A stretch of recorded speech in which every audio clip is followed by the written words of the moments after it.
Tampaknya kelompok separatis Papua kini mulai terpecah belah di tengah usaha mereka memerdekakan tanah cendrawasih dari Republik Indonesia. Juru bicara TPNPB OPM Sebi Sambo mengatakan tindakan pimpinan OPM wilayah Nduga itu telah merusak perjuangan kelompoknya. Penyerangan Egyanus Kogoya di Wamena tanpa perintah dari kami itu merusak perjuangan, kata Sebi melalui keterangan audionya pada Ahad 15 Juni 2025. Menurut Sebi, penyerangan yang dilakukan Egyanus Kogoya dan pasukannya di Wamena hanya meresahkan masyarakat, alih-alih merebut kemerdekaan sesuai kepercayaan kelompoknya tersebut. Dia mengkritik cara berperang Egyanus Kogoya dan pasukannya di kota Wamena.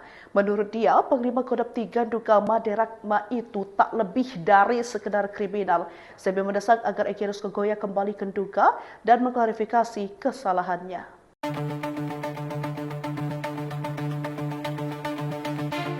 Tentara Pembebasan Nasional Papua Barat Organisasi Papua Merdeka keberatan dengan sikap Egyanus Kogoya yang menyerang kota Wamena, Papua Pegunungan, tanpa koordinasi dan perintah.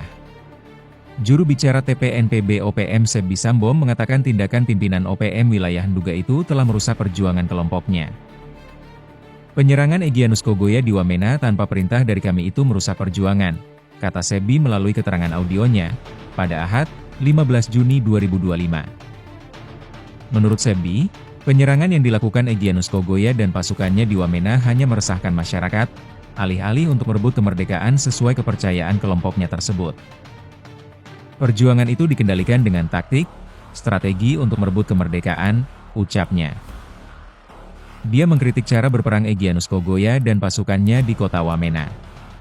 Menurut dia, Panglima Kodam 3 Nduga Maderakma itu tak lebih dari sekadar kriminal.